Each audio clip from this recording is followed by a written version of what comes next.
crapper, Mr. Leonard White, real Godfather, so please subscribe. As much a video, me have to do it every time. Share with my friends, comment, like. Rapper crapper, the struggle is alive. Color the intellect so the damn thing connect, right? What's up, my beautiful people? You don't know it's your boy Rapper Crapper here on another vlog. And boy peeps, this video is a video where you're gonna hear the update and everything, awareness and everything about Hurricane Melissa. So please sit back, listen to the entire video, and also share the video so others can get a sense of understanding what's to come, what is going on, and what to look out for. You understand? And for the people as well to where find these things exciting. I see some video when I see people in a tree, you understand, I do TikTok video and I do some stupid things for the TikTok video. One advice I have for you guys, please don't lose your life because of a TikTok video. And chances are you won't make the amount of money from that TikTok video that it will cost your family to bury you. So please be mindful, be careful, and be sensible. This is not a joke. This is serious. You understand? Okay, my peeps. Let's check out the conference. Our utilities and certainly NWC, to which I have responsibility for. As at midday, we will start publishing status updates every 3 or so hours in terms of which systems are indeed up and which systems are being impacted. We're already having impact in some systems in eastern Jamaica, which would have gotten the first set of waves where we're experiencing single-phase power.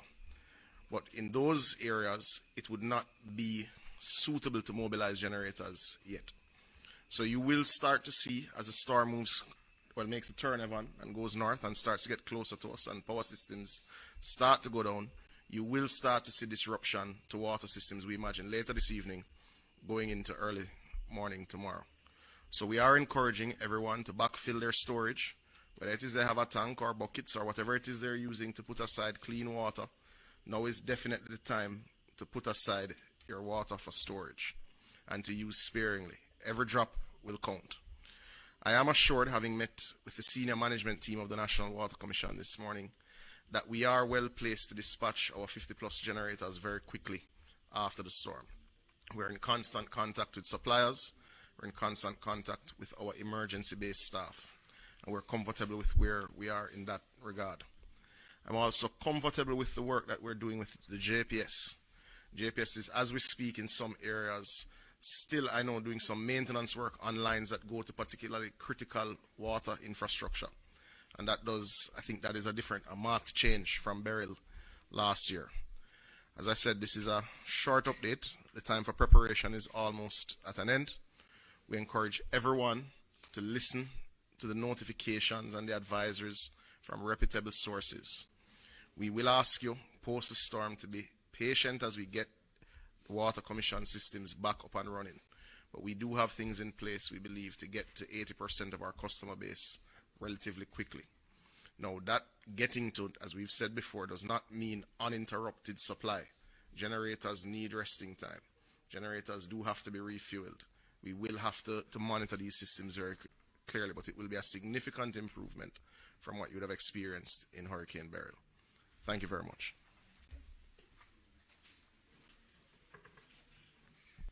Thank you, Minister Samuda.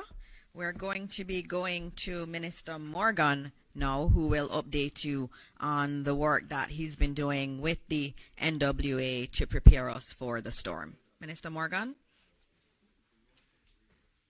Thank you very much, Dr. Morris Dixon, and thanks to the team here at ODPEM, members of the media. I see JSIF. I also see Minister Mackenzie, Minister Vaz. The National Works Agency, through its Emergency Operations Center, has so far received 15 reports from across the island.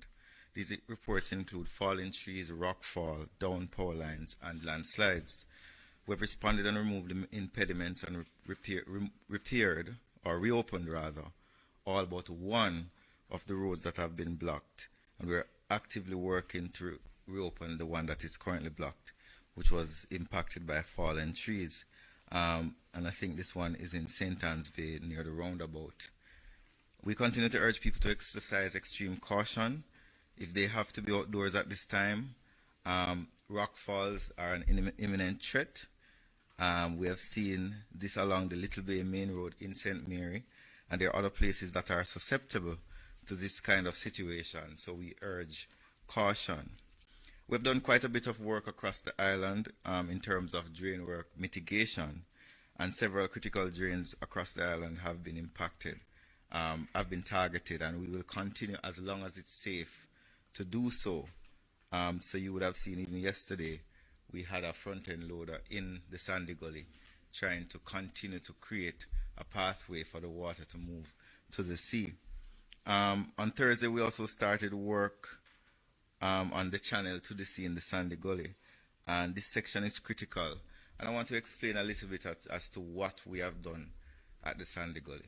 We were in the process of planning a massive rehabilitation of the gully, also a massive desilting program for early next year, but the hurricane did not acquiesce to our timing, and as such we had to move very quickly to the urgent work. The most important thing that we are trying to do is, one, protect the lives and property of the people who live adjacent to the gully past the bridge near Seaview Gardens, and two, the bridge that is on Spanish Town Road, which is a very critical bridge. It connects to the ports. As I said before, it connects to Jamaica's most important health facility, KPH, also Bustamante Children's Hospital if you're traveling from that side. So it's very important that we not allow that bridge to be damaged if the hurricane does inundate that area. We've removed 500 loads of silt from under the bridge or in the vicinity of the bridge over the last 5 days. Some persons are saying, well, we should clean all the way to the sea.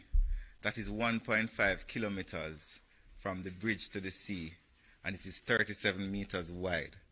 If that section that we cleaned was 500 truckloads of silt, think about how many trucks and excavators and backhoes and front-end loaders would be required to remove 1.5 kilometers of silt with a width of 37 meters, a couple thousand trucks.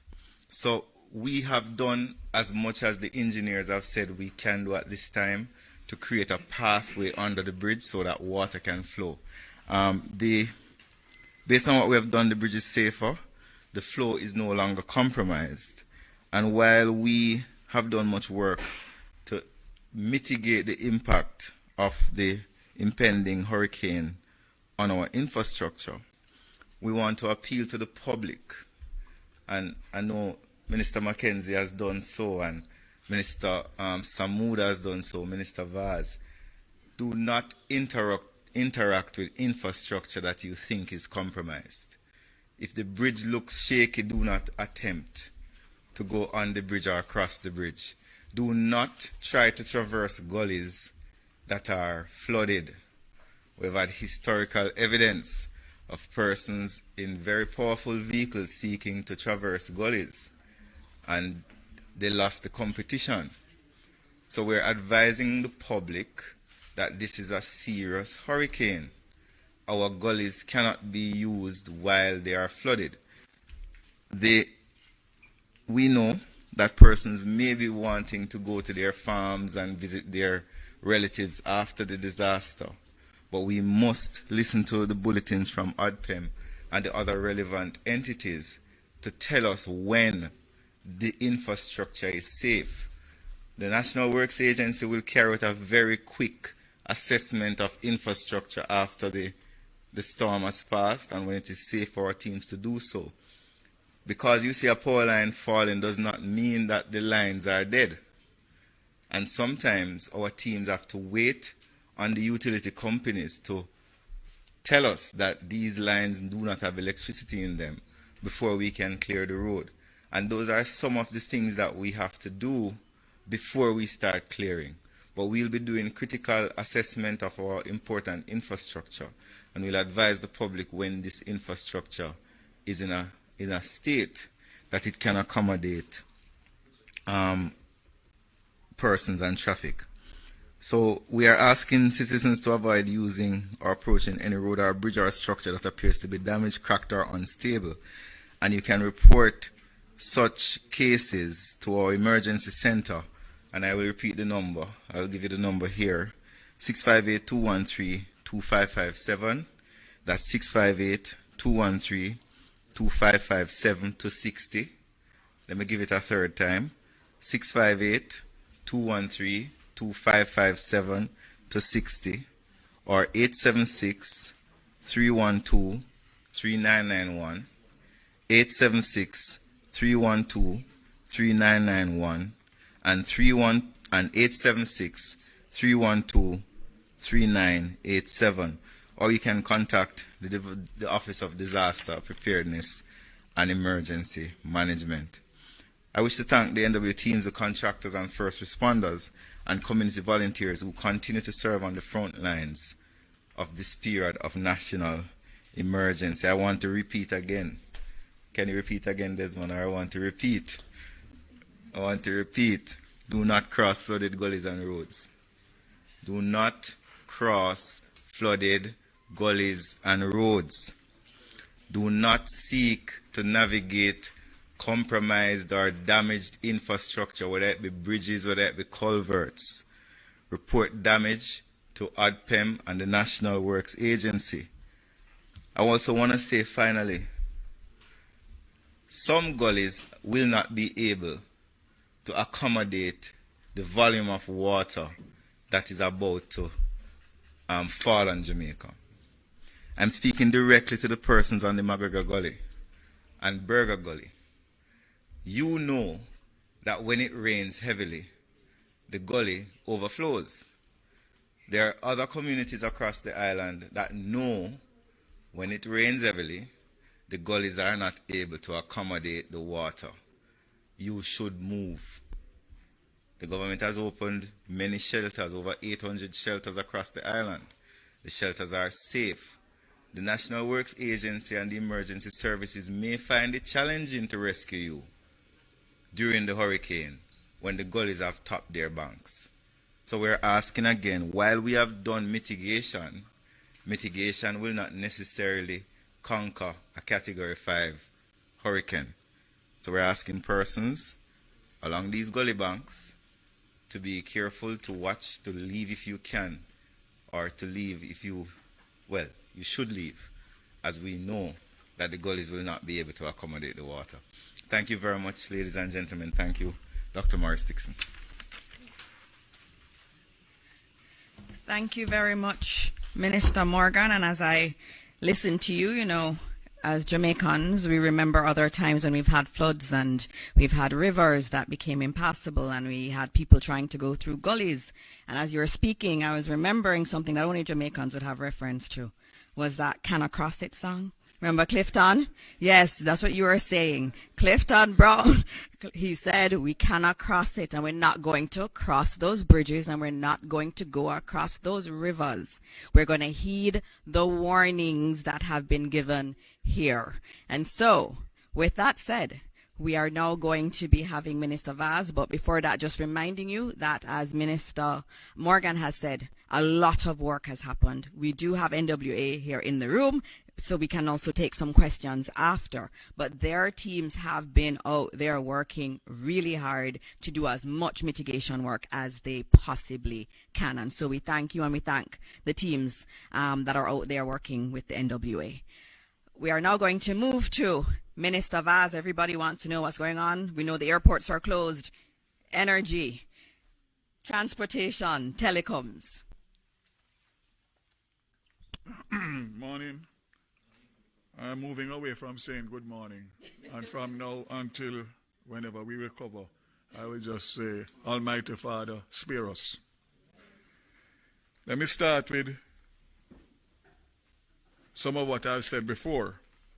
The airports remain closed until such time as the hurricane passes. The toll booths are all open, all, both on the east-west and the north-south, not just on the main, but on the exits as well.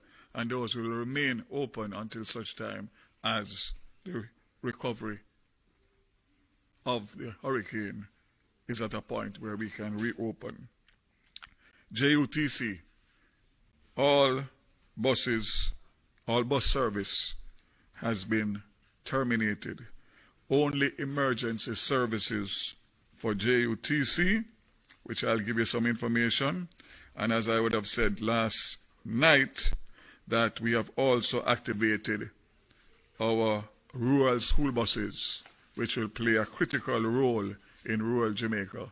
We have over 60 school buses that are in all parishes, across all parishes. So those will be utilized, save and except for the fact that because of how they are designed and their weight, in muddy conditions, they will tend to sink.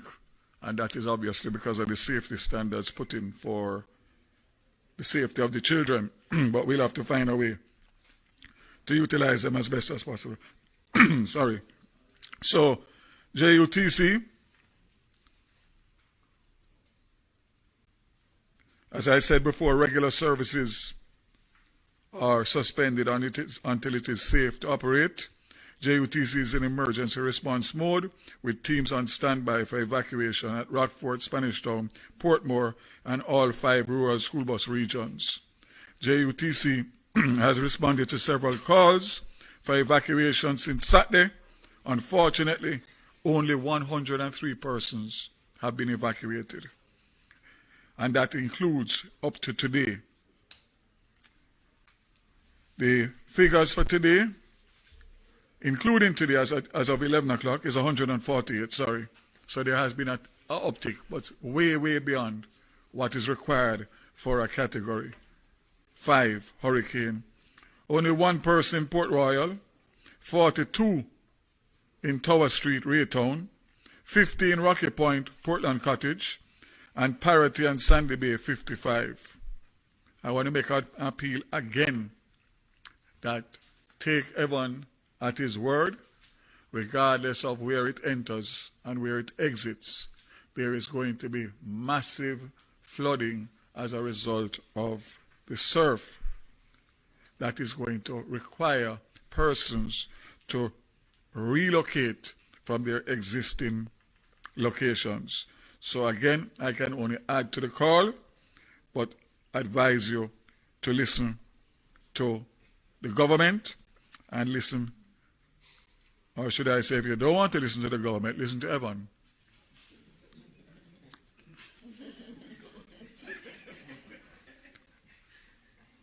JPS report, there are no major incidents currently on the electricity grid. However, the system is beginning to experience the effect of heightened wind and rainfall extending across the island. There were areas in Portland and St. Thomas that had outages, but crews were unable to respond immediately because of unsafe weather conditions. These are being addressed along with other reported outages across the island. At 9 a.m. this morning, there were 51,439 customers without electricity, broken down as follows.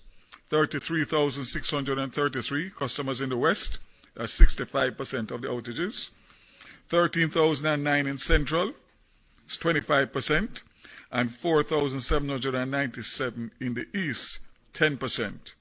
Outages are increasing with deteriorating weather, and with each outage affecting on average 50 to 100 customers. The major cause of outages are trees on lines due to the high soil saturation levels. There are approximately 550 persons pre-positioned and are responding to outages as weather conditions permit. Let me remind you, take note, the My JPS app and the emergency line 888 called JPS, which is 225-5577, 888-93-5577. Let me repeat those. 225-5557, 888-935-577. Also, My JPS online on all social media platforms. The JPS mobile app can be downloaded from the Apple Store or the Google Play. I recommend that everybody does that so that you can at least report and get a reference number in order to send. So let me say once again that we continue to monitor. I must tell you that I've gotten several calls around the corporate area of power outages, and we have not had any level of rain or wind. So I did have some terse words this morning with the JPS, because I told them that if that is what is going to be the norm in terms of 12 hours to respond, it's not going to happen. It's unacceptable. So keep faith, keep strong, and know that you have a government that is going to be there for you, with you, but you need to be smart. If you are smart, we can work together. If you are not, unfortunately, you will pay the consequences. This hurricane is real. Thank you very much. Thank you very much, Minister Vaz. For those who are just joining right before Minister Mackenzie comes, just reminding you that Melissa is a Category 5 hurricane that's projected to make landfall somewhere near to the border of St. Elizabeth and Westmoreland. Airports remain closed. A lot of drain cleaning work has been done and mitigation work has been done. Evacuations are being done through JUTC. JUTC has been there with the buses waiting to evacuate people, but many are not going on those buses. And so we urge you to evacuate now. Evacuate today, because the conditions will deteriorate. You also heard that there have been some outages across the country in terms of electricity, and a lot of that has been related to trees on lines due to the saturation of the soil. And we'll give you the updates again, the key points for you to remember at the end of this. And so now we're going to hear from Minister Desmond Mackenzie, or Minister of Local Government and Community Development, and Minister who has responsibility for ODPEM. I'm wearing an ODPEM pin. No, they just gave me a pin. I'm apparently now an honorary member of the ODPEM team, and I'm very happy to be a part of this team. You're all doing a fantastic job, and thank you. So, Minister, please join us.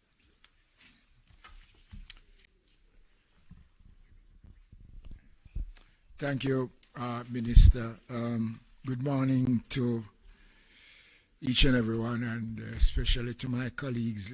Welcome, Minister Morgan, for joining us this morning, and to our viewers. First of all, let me start off with some information on our shelters. As I have reported previously, there are over 800 shelters across Jamaica. Of the 800 shelters that are open, only 76 of the 800 shelters are seeing any activities at all.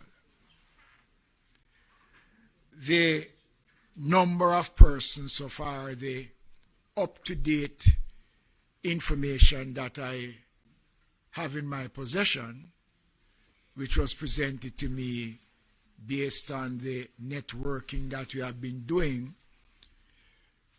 represents 972 persons in shelters. There are 4 parishes that have no one in the shelters. Clarendon has the highest number of persons so far, 311, followed by St. Thomas with 227, and Kingston and St. Andrew with 179. I am hoping that the next update that is presented will show a much greater picture, because I'm concerned that in the parishes where this system is heading, the numbers are small. St. Elizabeth, our number is 27. In St. James, 24.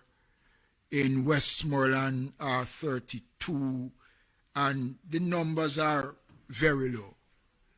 I am expecting that by later this afternoon, we will see increased numbers of persons going to the shelters.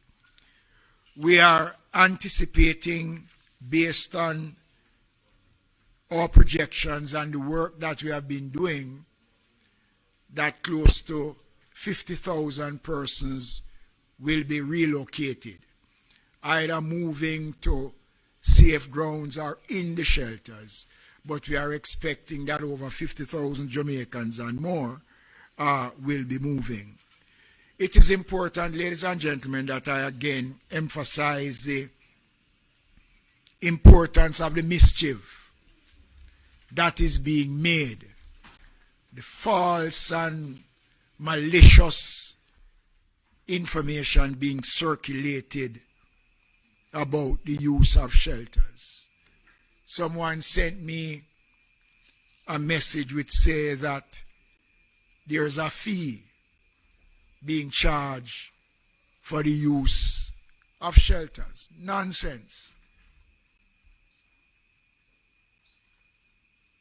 What is happening is that there is an attempt by persons with bad intention to create confusion at this time. The country don't need confusion at this time. The only passport one need to go to the shelter is that you go, the shelters are there, we separate male from the females, families stay together, walk with your medication, walk with some water and crackers for the first couple of hours, but once the centers are activated in a way, there is nothing that those persons who are in the shelters will be denied of.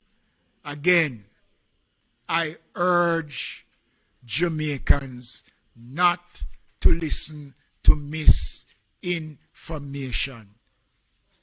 It is bad at this time for us to be getting this kind of information. We still have some challenges with some of the persons on the streets, the homeless. On my way here this morning, I passed about 6 of them with their cell phones doing TikTok. I want to make it clear. The mandatory order has been signed and is in effect. Let me advise the public that the Director General of ADPEM can take the necessary actions that he deems fit. And persons can be arrested and fined for not complying with the order. We don't want to go there. Evan was here earlier on and he explained the challenges we face from water, wind, lightning. The government is doing all of this in the interests of the country. We are ensuring that the Ministry of Labor and Social Security, as I said yesterday, is on ready, working closely. Let me break to invite the Most Honorable Prime Minister to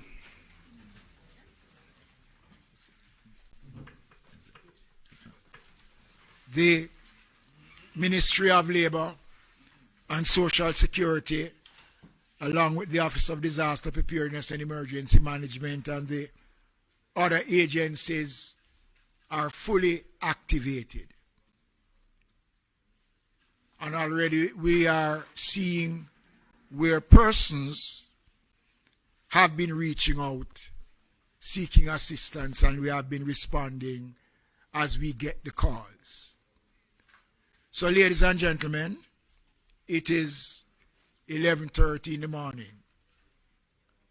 There's not much time left.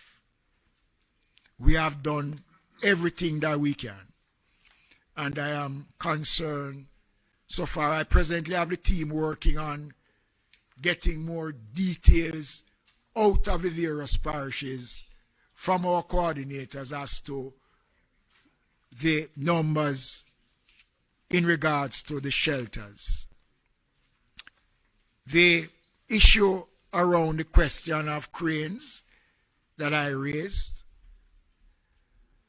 the city engineer for the KSMAC have been engaging contractors, and I understand that there is a method that is used in the industry that would allow the cranes to remain. I'm not a technical person. What I do know is that I noticed at least 2 of the ones that I spoke about was taken down, and I want to commend them for that. But Jamaica, we are in the final stage of Melissa's coming. We can only do so much. At the conclusion of this press briefing, I'm going to take a walk or a ride on the streets of the corporate area to see what is happening and try to engage some more of our homeless population to go into the shelters. So this is my brief update on the state of readiness. A couple reports coming in, Minister Vaz, that there are a couple block roads in Portland, and the municipal corporation has moved so far to regain access to those roads that were blocked. Thank you. Thank you, Minister Mackenzie. And we now will move to our leader, our Prime Minister, who will be speaking to you. He has been coordinating all of this effort that we have. He is the chair of the Disaster Risk Management Council, and he has behind the scenes been calling all of us ministers and having us give our updates to him. I know later today he will also have a cabinet meeting, and so he is leading us on this mission to make sure that we are ready and that we have our systems in place for recovery. And so please welcome our Prime Minister, Dr. the Most Honorable Andrew Holness. Good morning, everyone. Thank you, Dana. Thank you, ministers, members of the press, Jamaicans at home and abroad listening.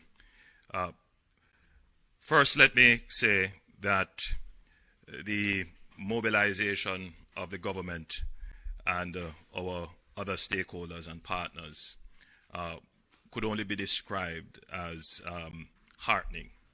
I am generally satisfied that all the entities, the entity heads and staff have responded. Right now, we're here at the ODPEM's headquarters, where the national emergency apparatus has been stood up. This is where all information will be fed and coordination will take place. So if I were to grade the preparation of the country, I'm a hard marker, so I would give it an A-.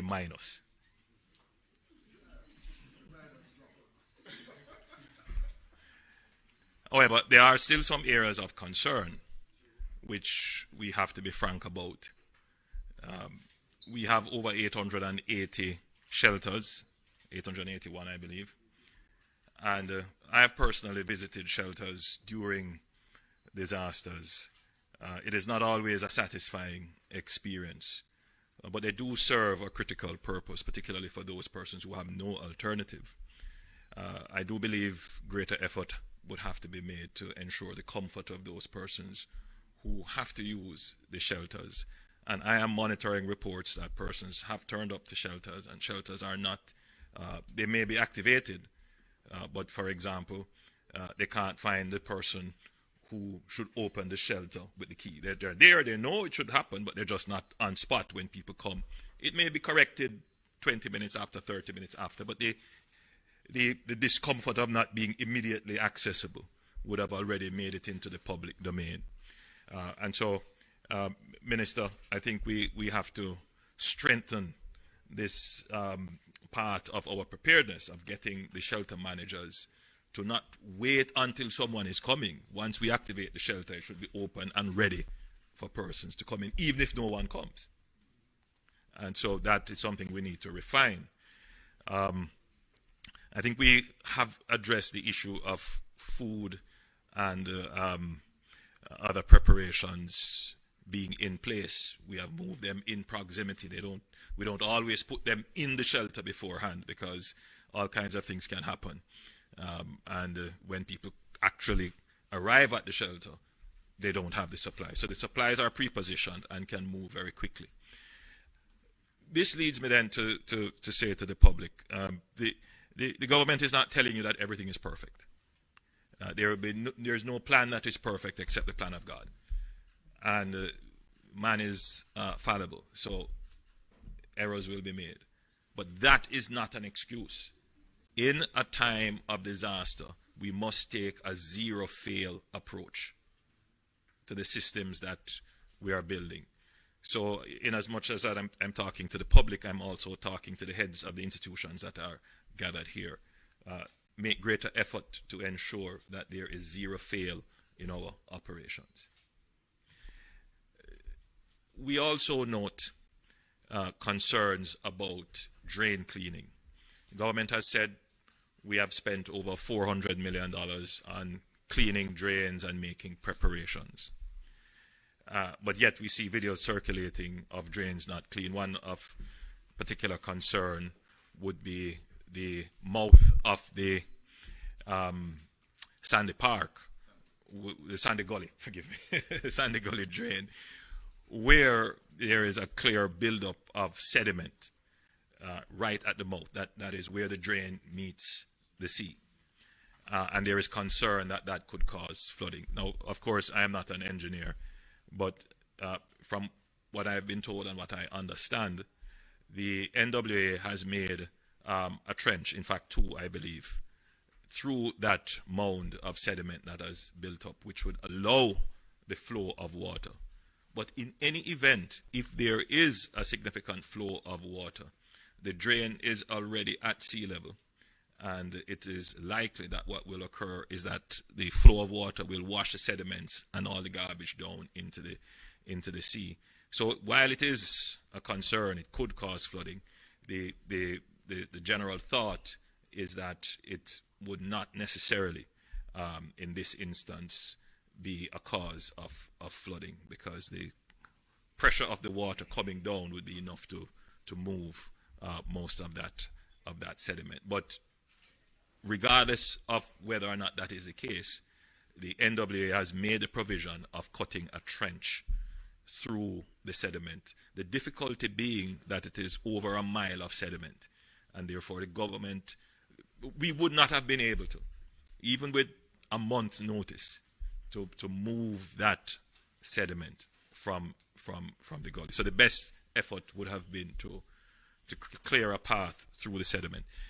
Also, we have taken a strategic approach. I've been informed by the NWA that in terms of cleaning the drains, they are not able to clean the length of all the drains. What they try to do is to clear the entrances for the tributaries into the drains and anywhere that a potential blockage could occur. So close to bridges, where the gully is narrow.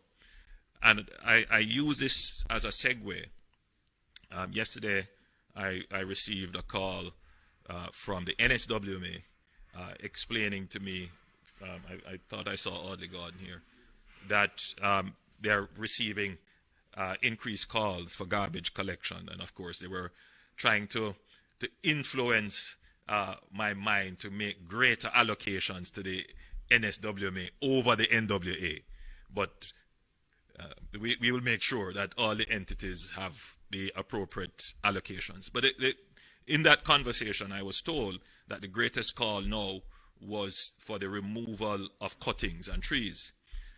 It's very important, though late, and the NSWMA will do as best as they can with the equipment that they have to move the cuttings, because it is the cuttings that creates the greatest harm to the blockage of the gully. So I know that citizens are following what we have said, cut trees that are a danger, but then don't move the trees and the cuttings to a point where the water could take them and then they end up being lodged, turning sideways and creating a block in the gully pathways or drain pathways. If you can't get them carted away, and they have to be on your property, secure them so that if there is flooding or water passing through, they are not moved into the drains, because that is where the real flooding impact will be caused. So I make that appeal. So the NSWMA will be moving as quickly as possible. I doubt they can be moving now and for the next 24 hours until after the hurricane. So I'm appealing to all citizens, if you have cuttings, secure them. Don't allow them to be washed away onto the roads. They will end up obviously in drains. And that goes for any garbage that you may have at this point in time, because that is what could really cause drains and gullies to be blocked and to overflow. I am sufficiently satisfied that the security forces are properly deployed in such a way as to prevent any break in law and order. Whenever there is any kind of disaster, there is always be that element in our society who is not a part of the common good and has no concern for their neighbor. And we have to protect ourselves against them and protect them as well. And the security forces, they are properly mobilized, and they understand how we should posture in this disaster. The rights of citizens must be respected at all times, even in a disaster. And so we have a legislative framework that will not just guide the emergency responses of the NSWMA and NWA and ODPEM and so forth, but it also guides how the security forces will respond. We urge persons to stay inside, stay within the precincts of your home, the curtilage of your property. Don't venture outside unnecessarily, because the winds, as you can see, can pick up at any time. The rains can come at any time. You can be caught in a flash flood. So we urge you to, at this time, stay inside. That's the safest place to be at the moment. And that gives less work to the security forces. Looting and other kinds of antisocial behavior, which I would include having parties in the rain, playing football in the rain, running in the gullies. I urge all our citizens, and I make a special appeal to our young people. Some have never really experienced the true impact of a hurricane. I urge you to stay inside. And I ask our heads of households and elders to engage with our young people so that they understand. More and more we are becoming sensitive to the issue of persons' mental health. Situations of uncertainty lead to panic, and it can lead people to deviant behavior that sometimes we who have been experiencing this matter may look on and say, this is stupid behavior, but really it is just part of the psychology of fear and anxiety that we need to have a better appreciation for, and we really need to talk to our young people so that they understand and they don't make light of it or make more than it is. Now, I'm fairly satisfied, Minister Vaz, that Beryl would have improved our level of preparedness for the continuity of service in the event of a disaster. So between JPS and our telecoms, I'm expecting that there should be a certain robustness, meaning the ability to withstand the impact, and a certain resilience, meaning the ability to recover quickly. I'm not saying that you won't lose electricity. Already, I heard the report that over 50,000 persons are without electricity. But, compared to the customer base, and at this time, we seem to have been standing up fairly well. Not all our poles have been were old and at end of life have been replaced, but I gather that a significant number of them have been replaced, particularly in the southwestern end of the island. And I know that the telecoms, they have made the arrangements to ensure that their transmitters and their generators are in place. I gather that there is a cable issue for one of our telecoms provider where some persons may be out of internet, but I know that they are working to have those restored as quickly as possible. The JDF is on full alert. They have put in place their necessary protocols. They have a system where they have specialized teams for disaster response. They call them the DART. And those teams are already stood up. But directives have been given that the entire JDF is now the DART.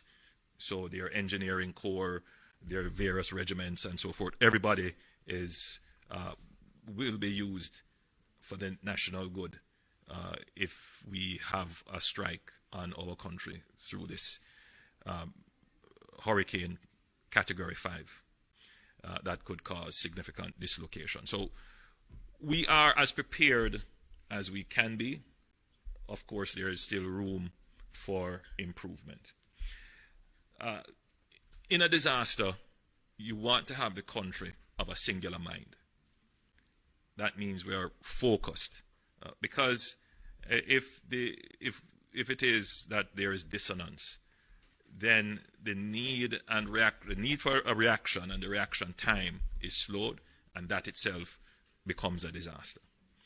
We have always had a very slow, if not non-response to the call for evacuation.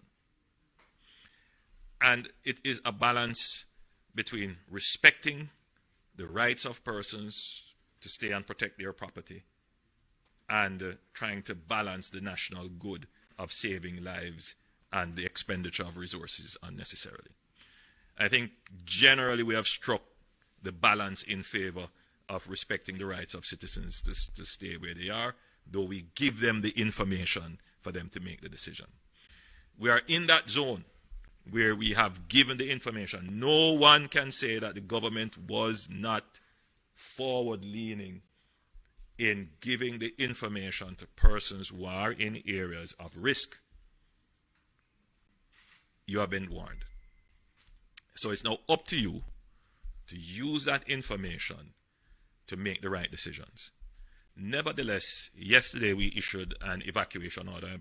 I'm not sure if Minister Mackenzie listed the communities for which the orders apply, and ODPEM, in assessing the situation, will effect the order depending on how the situation unfolds. Meaning that ODPEM with the security forces could very well go into some areas and effect, I'm using that word euphemistically, effect the evacuation of persons who are there. I don't know if you have started doing that yet. You have? You have started to go into areas to ask people to move and to actually move them. Okay. So, I just use this opportunity. I know it has been explained already. But this is an unusual system. Normally, a hurricane, you focus on two things, wind and rain, because it happens very quickly. Now we have to focus on three things. It's wind, rain, and the length of time it will probably linger over the country. Whilst we understand wind and rain and what it can do, but if it stays for a very long time, you're not just dealing with saturation.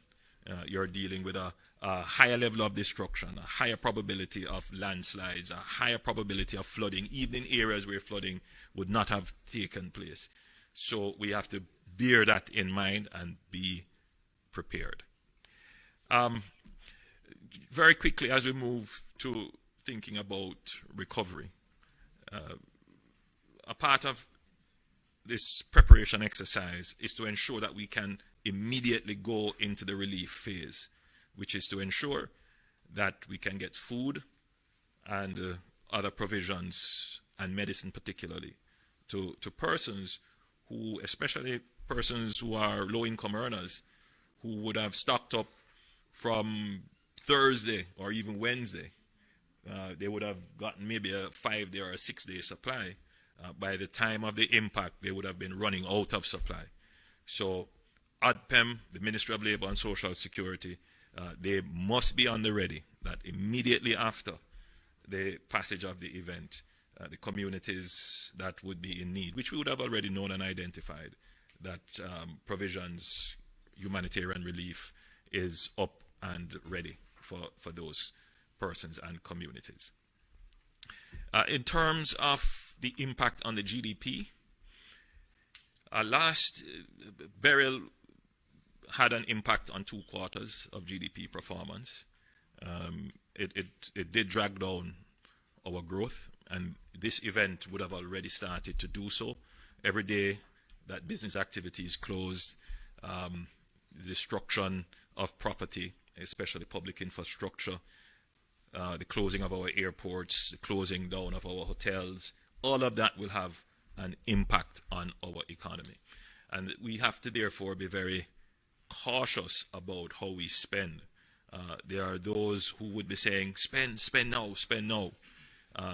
You have to be so careful about how you spend. And so we, in the government, we have developed a multi-layered disaster response system in terms of our fiscal management, and that involves first and foremost the funding of the disaster management fund, which is funded, and that's where we're doing our first drawdown from now to do all of this mobilization.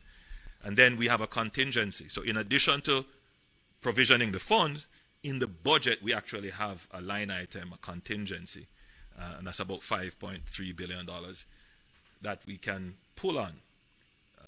Of course, it doesn't mean that the money is there, it's just that we've budgeted. We have to wait for the tax flows and or pull from other areas, but it is budgeted.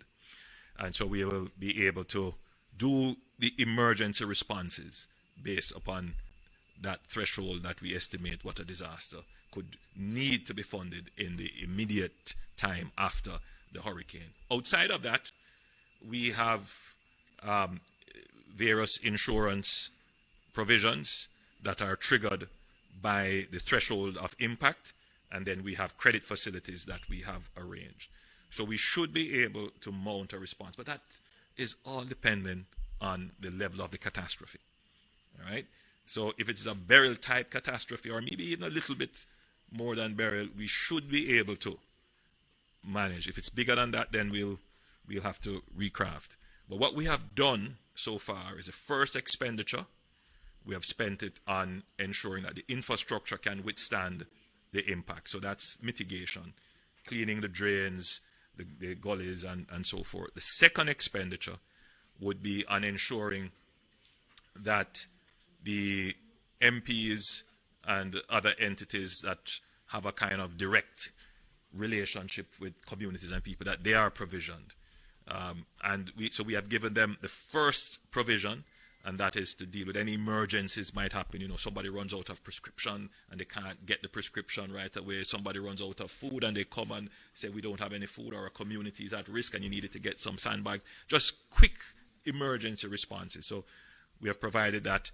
After the disaster, there will be other provisions to come. But it's all very well structured. And from the burial experience, you would know that that was the way in which we approached the disaster.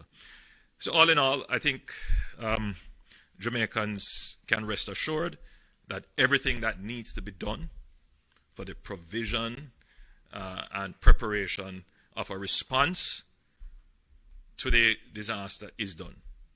We are already now thinking about the second phase, which is the relief phase, and then we will move into the recovery, and then we will move into rebuilding, depending on the extent of the damage. As I close, and I'm looking at where the hurricane is positioned south of Jamaica, moving westward, given the circumstances, the best outcome would be that it continues to move westward. The models are seeming to converge that it will make a northward turn. So I have gotten so many calls, and I have been on my knees in prayer. And I know that there are Jamaicans here praying for us, Jamaicans overseas praying for us, but more than that, it would appear that the entire world is praying for Jamaica. I've gotten so many calls from leaders from all over the world, in particular CARICOM leaders, who are all praying for Jamaica at this time. I'm a firm believer in prayer. I believe, in our national anthem, which calls on the Almighty to guard us with his mighty hand. And in everything that has happened, in all the storms that we have faced and the hurricanes and the disasters, I am a firm believer that God has guarded us, even in spite of ourselves, even when we deviate and even when we are recalcitrant children. It is clear that there is a divine hand that is at work, and we should continue to petition as much as we can in our private moment, gathered as prayer warriors, as many have done, to pray for our nation. In Jesus' name, we pray. Amen.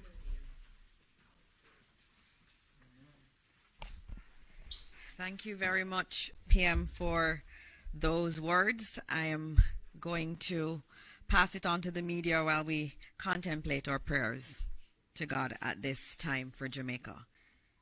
Is there anyone who wants to go first? All right, TVJ.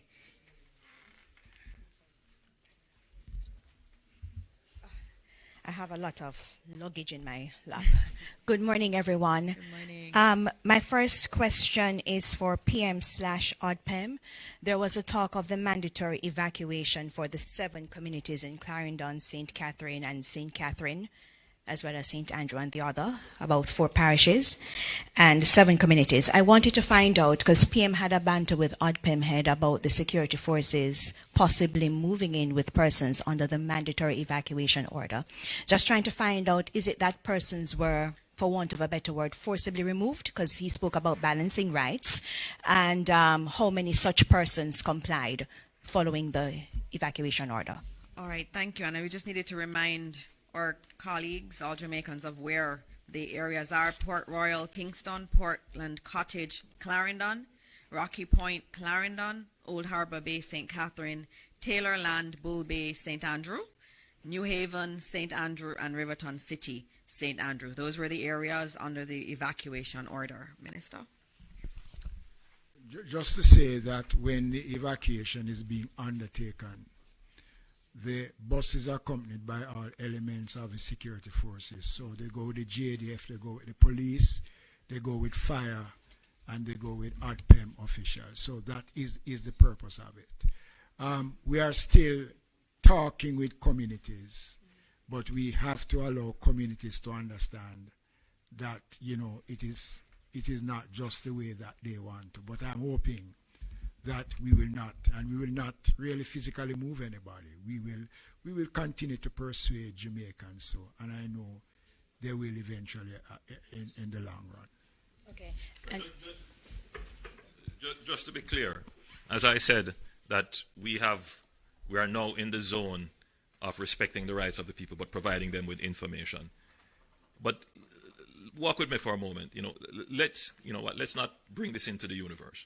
But if there were a catastrophic event and persons were there in the path of the catastrophe, and we were still able to go, because it's a big if we were still able to go, then the country, the government, and myself, I couldn't sit by and see my citizens in danger, and I am able to go and save them, even if they don't want to be moved, and I don't do it.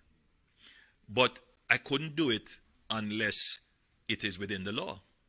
And that is why we make the evacuation orders, so that if that scenario were to materialize, within the law I am acting. And so the compulsory evacuation orders have been put to ensure that there is a legal framework for the government to act. And that's why we put in place, we make sure that under the Disaster Risk Management Act, we put in place the declaration of a threat to Jamaica, so that we are able to then do the necessary actions. And then, should the hurricane hit, we would move from a threat to actually declaring a disaster area. So at all times, there is no break in the legal framework under which the government is operating. My understanding is that buses and the police and the military were mobilized into communities. I've seen some of the videos with the police over their loudspeakers encouraging persons. So that's what we've been doing, encouraging them. But I'm not certain if we have done any compulsory evacuation. I don't think so. I don't think so. But the provision is there. Okay. May I, Minister? Yes. Okay. And this is for Minister Mackenzie. You spoke about the shelters being activated yesterday. One of my colleagues in St. Elizabeth visited the Treasure Beach area earlier today. There was no one at Pedro Plains Primary, and the Flagaman Community Center, I was told, was in poor condition. Some of the windows were out and persons had to seek shelter at a neighbor's shop. So wanted to find out what was the issue with shelter in the Treasure Beach area and if there are any other issues across the island. Okay, there are some shelters which will be relocated based on its present location. And there are a number of shelters in St. Elizabeth that would fall in that category, where because of the intent of the system and where the system will land, those shelters would not be relevant at this point in time. We will check on that one that you mentioned. My understanding that Pedro has gone to Newell, so those shelters are not in operation. So I want to make the point that those parishes that the system will focus on mainly in terms of where it lands. We have since last night been recalculating, and we have removed a lot of those shelters that were slated to be used. Okay, so we've been doing that, right? We use some of the shelters.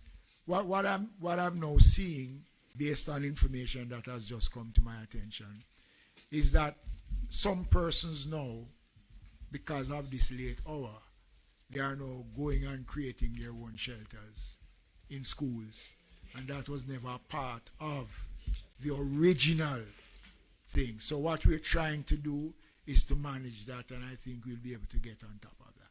So we'll get an updated list and make a shift to Newell? Right, yes. We will be doing that once I get that complete list. I will update and thing. And the shelter managers, working with the members of parliament and the councillors and the mayors down in that area, has been very, very active working on that area. Good morning. Thank you, Minister. Just one point. Yesterday, we had a shelter in, I believe it was Central Kingston. It was very close to the waterfront. And given the storm surge numbers that we had to move those individuals further inland. And so they were moved to a shelter that was more inland. And so it's quite a dynamic situation with the shelters. So depending on the data, that's why we have the Met Office here all the time. And another good thing is Jamaica has its own Doppler radar. So we can see where the squalls are coming. We can see where the storms are. We know we have a lot of information. And so as we get the information, we actually make those changes. So Newell is actually a shelter. It's just that they're moving individuals from one, right, Mr. Thompson? Moving from one shelter to the other, given the issues with that shelter. And so some changes will happen. We will notify and we'll get the message out as best as possible. We do have parish managers that are responsible for these shelters and are coordinating, and we'll just continue communicating. All right. I know there's another question right here. Okay. Right here. Yes. Good morning, everyone, ministers and team. My name is Twyla Whelan, and I am with the Jamaica Information Service. I wanted to ask about the plan of action for special groups, persons with disabilities, expectant mothers, the elderly, especially those who are alone, if there's a specific emergency response for those groups. Sure. Thank you for that question.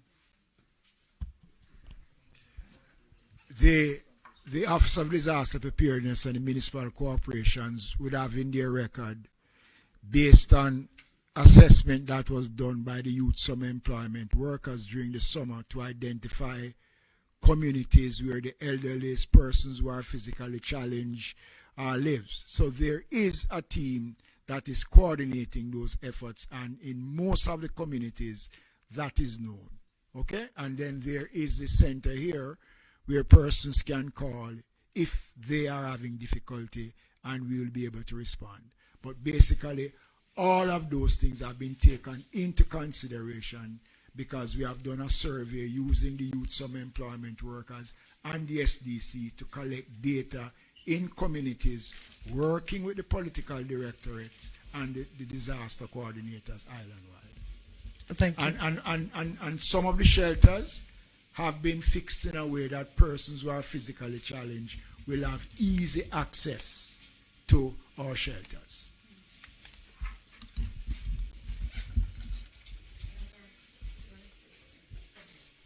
All right, you can go ahead. Yes. Good afternoon again, everyone. Mahiri Stewart, Nationwide News. My first question is to Minister Mackenzie.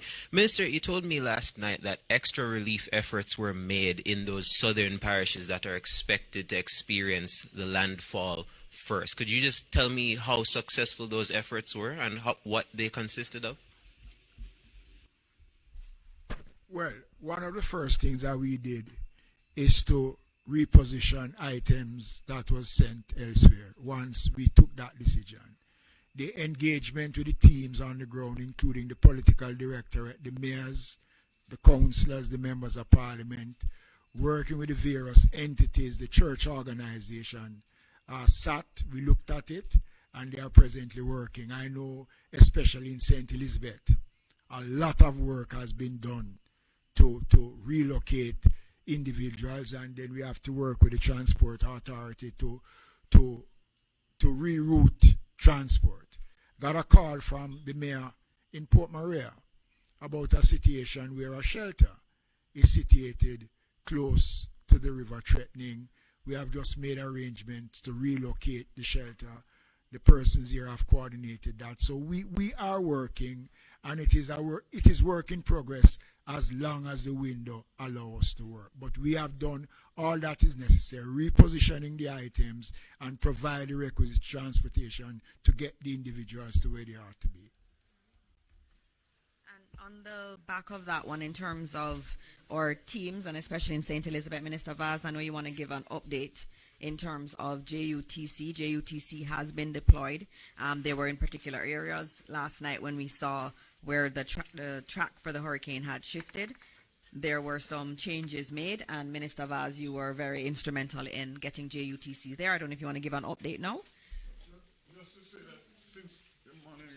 to say that since we started the press conference, we have gone from 148 evacuations to 301. What have been reported by the JUTC is that the residents are saying that they don't want to leave until late afternoon. So I'm making an appeal. Late afternoon this evening will put you at risk, and it will put the drivers at risk. You need to move, and move now. By this evening we should be feeling the effects, and it is too late. So we have seen a vast increase in the last hour and a half, from 148 to 301 in different areas. But there are still people with buses ready to move that are saying that they don't want to leave until late afternoon. Late afternoon is too late. I know we have a culture of last minute, but there's no last minute in a hurricane. You need to leave, and you need to leave now. Thank you. All right. Who has the microphone? You do. Okay. So Mahiri, you can continue with your questions. Second question is for the Prime Minister. Prime Minister, there seems to be, I guess it's safe to describe them as a select few on the outside looking in that's questioning Jamaica's ability to prepare for something as unprecedented as a Category 5 hurricane. But given our geographic location, given our storied history with hurricane prep, how would you gauge the country's ability to not only prepare for something as unprecedented as this, but to prepare for disasters in general, given where we are? Mahir, I'm going to answer your question shortly, but as this is such a dynamic situation, I neglected to mention that since the onset of this threat, we have received calls of support from our partners. I don't want to list everyone, but I think I should say the UN, the British, the United States, French, the EU, CDMA, which is our local operations. And in fact, all the CARICOM countries have reached out to pledge support in one way, shape, or form. And I want to thank all of them, thank all our partners for being so willing to support our recovery effort and to support our preparation efforts as well. I raise it because in the burial in the burial challenge that we had, it was clear that our coordination and mobilization in this respect was not as efficient as it should have been, which is what prompted me to do a review of our operations. And I believe we are benefiting from that review now. Major General Anderson, now Ambassador Anderson, championed that, and I've been in touch with him recently in terms of just going over what were some of the weak areas in the review. And I believe we have now worked out how to have that fully coordinated, particularly Ministry of Foreign Affairs, ODPEM, Customs, and all the other entities that would be involved in managing the international philanthropic and donor experience. So I think we'll be in a far better shape to ensure that there is greater efficiency and less bureaucracy. The Jamaican bureaucracy is legend now in frustrating even our own best efforts. And it is our doing, and we have to undo it. But more of that from another time. Now, there is no infrastructure in the region that can withstand a Category 5. There is going to be damage if there is a Category 5. I believe it was Cancun that had a major hit in the last hurricane in Mexico. And we've seen what it did to Puerto Rico and other islands. And those weren't Category 5s. So a Category 5 hurricane will definitely damage roofs. It will definitely compromise infrastructure, even concrete infrastructure. It will scour roads. It will destroy agriculture and vegetation. No doubt it will impact our ports and our airports. There's no question about that. However, if you didn't take precautions to clear the drains, if you didn't take precautions to move people to safety, then the damage is compounded. And that is why we emphasize preparation, because the preparation lessens the damage and it makes the recovery that much easier. And we accept that there's going to be damage, and so you position yourself to deal with the impacts of the damage. So for example, we know after a hurricane, we're going to have mosquitoes, and we're going to have dengue if it's not prepared for. So Ministry of Health is putting in place measures to deal with that. I had a good talk with Minister Tufton 2 days ago. He briefed me on what he was doing. But the preparation started, during the COVID period when we bought a fleet of almost 100 vehicles to be used right across the island in vector control. So, yes, you're asking, are we prepared? In that instance, yes. In terms of our roads, let's look at it from this perspective. After burial, somehow we forgot that we had almost every day, straight to the first week in December, rains. So we had a hurricane, and then we had a tropical storm, and then we had consistent rains. If you were to accumulate that, that's the impact of a Category 5, scoring all our roads. We made a provision, we declared an emergency, we made a $2 billion provision in addition to a $3 billion program that existed before, and we consistently went about repairing. So yes, as it relates to the driving surface, we would be able to recover from that. Where we might have a problem is with the bridges. Because if bridges are dislocated, I mean, yes, you could put up temporary, what do they call them, Bailey bridges. We have about 30 in the island, Mr. Shaw, Stephen, about 30 or less. That smile says it's less.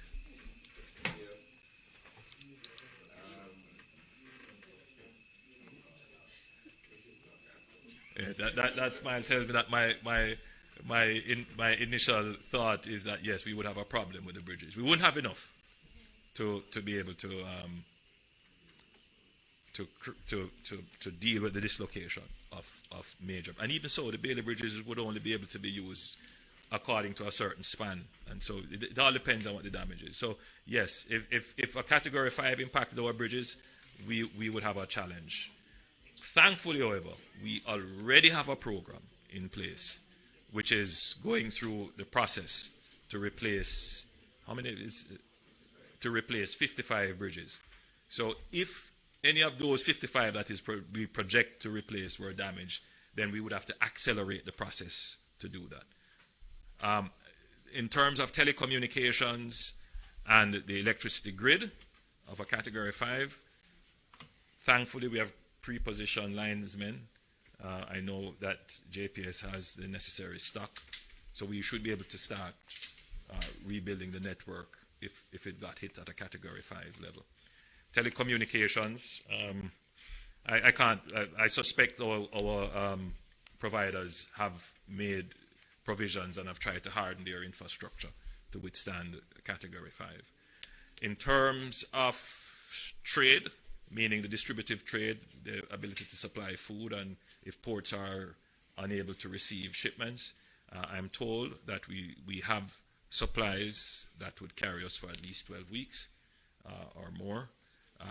And we have been told by Petrojam, Minister Vaz left, that they do have approximately 10 days of supplies after of refined products that could carry us after the hurricane has hit. So Category 5 would be a really bad disaster, but what I don't want is for Jamaicans to get into a depression that it would be the end of the world. What I want you to always be is positive in your outlook, and that even if the worst comes, we will be able to recover. That's the position. Just to say, and we have been saying this for a very long time, but I don't think that the public has internalized it. And I'm going to use this opportunity to say what I have said 100 times already through all my budget presentations, all my speeches to the country, that we're living in a period of time where the norm is disruption through various challenges and events. So the way to describe it is that we're living in a period of time where you have multiple, frequent, intense, overlapping challenges and events. And we just have to become accustomed to that. Someone said to me, Prime Minister, you look so calm, and we're all panicking. We have come used to crises. All right, so it's, as I said, bear it in mind. At any one time, you have multiple, and they will happen frequently, often. They will overlap, so they're not going to be sequential. So from this, you're going to have a tropical storm moving into a hurricane, and then out of a hurricane, lingering rains, and then lingering rains, you're going to have health crises, inflation problems, fuel problems, all kinds of multiple crises happening all at once. And that's it. The challenge with the time that we're living in is that they're now intense. So it's not that we didn't have hurricanes before, they're now intense. You're seeing a hurricane that would have formed in the Eastern Caribbean and made its way very quickly to a Category 5 and then hit Jamaica. That was Beryl. Unusual, but very intense. Now you see a hurricane forming and sitting right below Jamaica, threatening for almost a week. And we have never seen that. Just sitting there, gathering strength, threatening to unleash it on us. Again, it's intense. And that's what we face. All right. Now, in a situation where you have these multiple crises that are intense, that are overlapping, you have to be able to manage the public narrative, discourse, and information around it in a democratic way, in a democracy. In a democracy, everyone's opinion counts. So even someone who is speaking utter nonsense, their opinion counts. And in today's world, not only does it count, it can be published and broadcast. And it can impact other people's perspective. So managing crises becomes even more difficult. So there's, so for example, we would have seen someone posting, and we've seen even television stations, radio stations posting, oh, we've seen this gully here, and they said it was clean, and it wasn't clean, and the buildup of debris at the end of the gully is going to cause flooding. Again, it's a concern. It is a legitimate concern, but balance that against the totality of the information. I mean, could the government clean it right away? And with the resources that we have, should we dedicate it to clean that, or should we dedicate it to clean around Spanish Town Bridge and open up the tributaries? In other words, so you present one side of the story, someone takes it and says, see, government's not doing anything. You know what? I'm not going to listen to what the government says. I'm going to stay right here. And that's the part of the challenge you face in managing crises, which is why we stand here and go through every day, give you the information, because we have to counter some of what is being published, which does not make sense. And we rely on our media, our journalists, to capture the information accurately and relate accurately. This is not a defense against incompetence in government, because I am the first to tell you that it's not perfect and there are issues in the government. But we must seek to put information in context. Right? We have to put the information in context. Otherwise, information without context can just create chaos and challenges. So again, yes, to answer your question, Mahiri, a category 5, a category 4, even a category 3 is a challenge. Will we be able to recover? Yes. There is no infrastructure now that is foolproof for a category 5 within this region. I think globally, any category 5 will cause damage. Can we recover? Preparation improves your chances of recovery. So what we're doing now, including the informationalization of the population, giving the population enough information to make decisions that are aligned to the national good, that helps the recovery. And the question now would be the speed of recovery. That's a challenge. A category 5 will necessarily be a longer period of recovery. And that's what we really would want to have to go through that. And the measure of the recovery would be the number of quarters we spend in negative or low growth as a result. And we're trying to minimize that.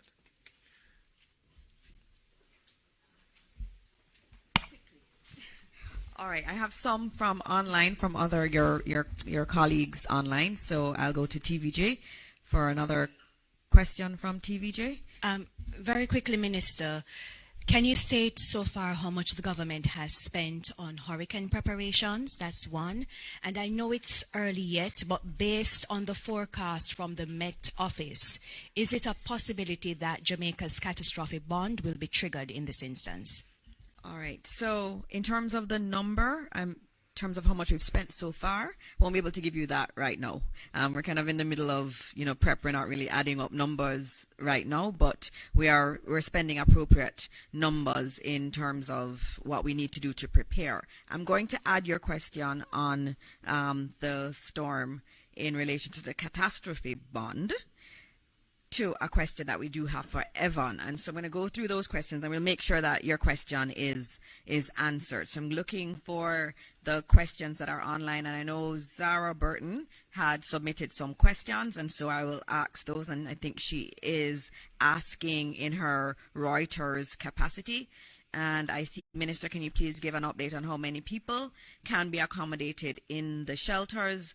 She notes that 28,000 reside in the affected areas based on the data that we do have from SDC.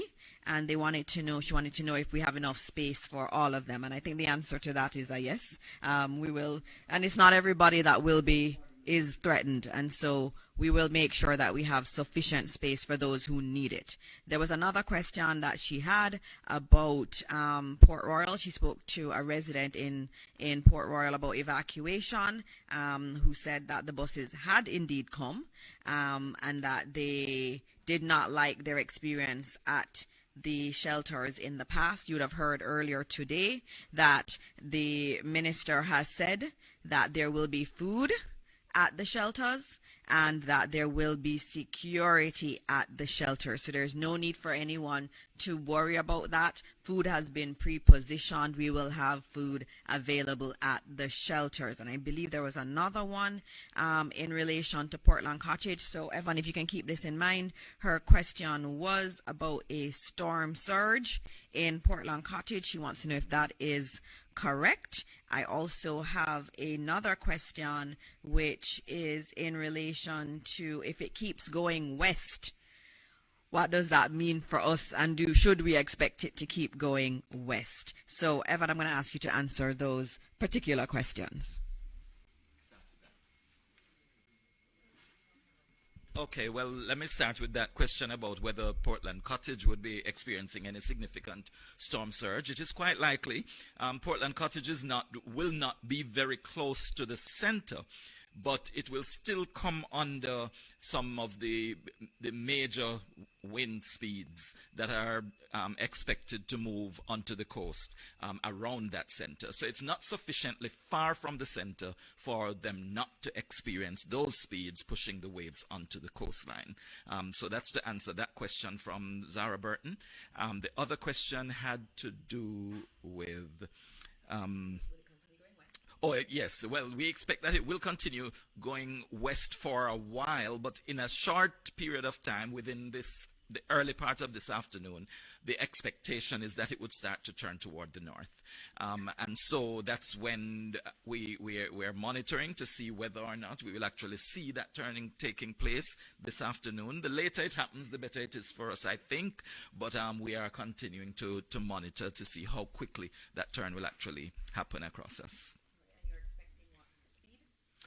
The wind, the strength of yes, when it makes landfall, we are expecting that this hurricane will be a Category 4 hurricane on the coastline. They are projecting wind speeds roughly 140. Is it? No, it's over 200.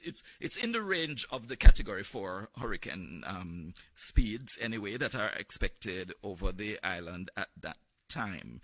I'm seeing maximum winds of about 140 knots. 140 knots. And well, I'd have to make that calculation for you. We normally give you the wind speeds in miles per hour and kilometers per hour. So I'll have to calculate that. But that is in the range of Category 4 status. Thank you.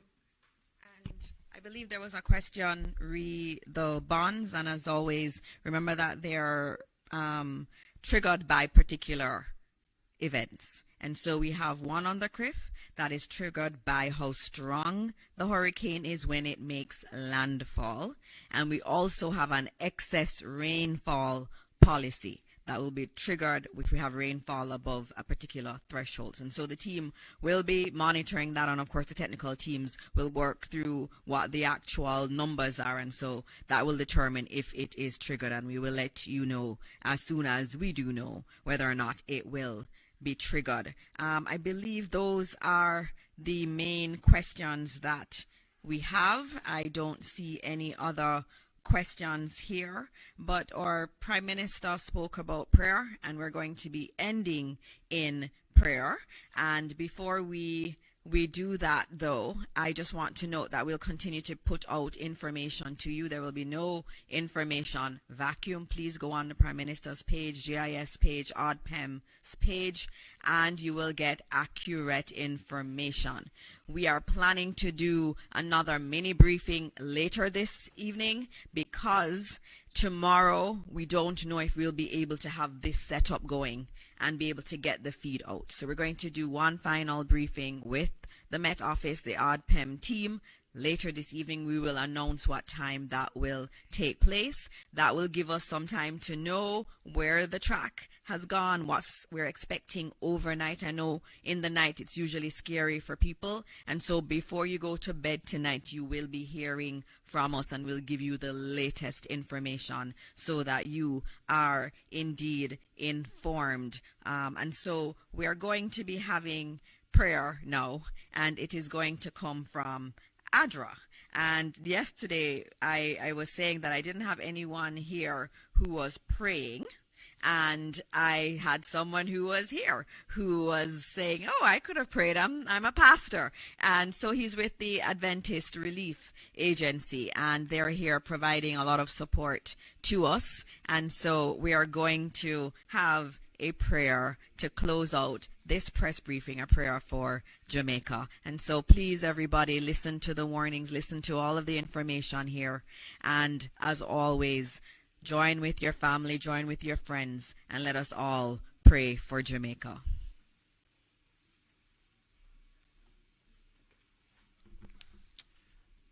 Good morning. Afternoon, right? Good afternoon. I am Pastor Patrick Boyne. I am representing Pastor Country Director Henry. He's not able to be here right now, so I'm here just in his capacity trying to offer as much assistance as we can in our capacity. So I want to greet the Prime Minister and other ministers and all the other members of the National Disaster Risk Management Council, our first responders, our representatives from various institutions and partners, members of the media, and all those joining us on television and online. I believe that we all believe, Prime Minister, that prayer changes things. And so at this time, I invite you all to join me in standing, taking on an attitude of reverence as we look to our... Okay, not all can stand. If you can, if you can, just stand, take an attitude of reverence as we look to our God in prayer. Heavenly Father, Creator and Sustainer of all things, we come before you in this moment, humbling ourselves in your presence. You are Jehovah Nissi, the great protector, our ever-present help in time of trouble. We acknowledge that all creation is in your hands, and that we thank you for the grace and mercy you have shown, even now as we see your mighty hand causing even a slight shift to this storm. We are grateful for your protection over us and our beautiful island. Lord, we lift our leaders and all those who are tasked with coordinating and managing this process of preparedness and advisories and care. We ask that you grant them wisdom to seek you first, because the fear of the Lord is the beginning of wisdom. Let them know that without vision, the people will perish. Guide them in every decision, in every strategy, in every word spoken. We pray for everyone present on this island, whether citizen or resident or visitors. Keep us safe as the storm passes. Surrender us with your peace and your protection.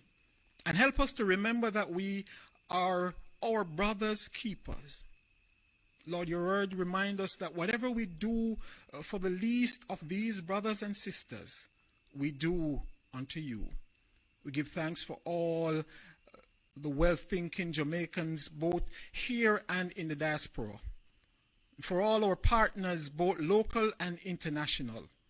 We pray that the spirit of philanthropy be rekindled and you, God, will multiply and stretch the resources that we have, Lord, as you alone can, to reach those in need and to encourage and to ensure that no one is left without help.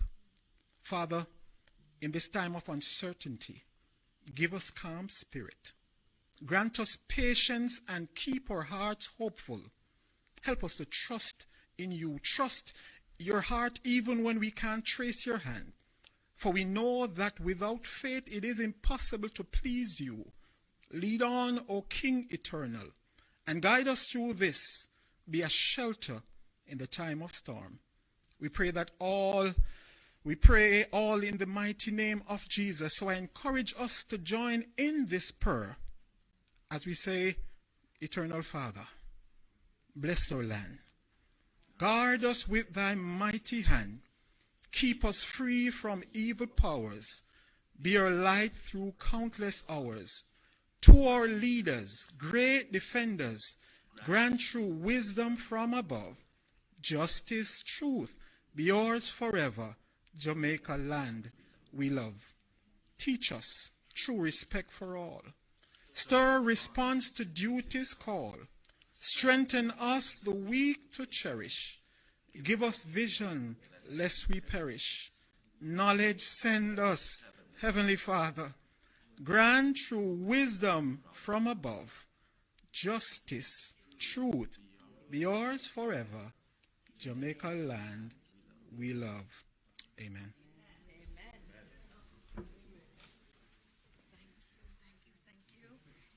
Thank you so much. I mean, it was just at the last minute, Pastor Patrick Bowen from the Adventist Disaster Relief Agency. Thank you so much for that prayer. And so we are going to be closing out this press briefing. PM, you said you were calm.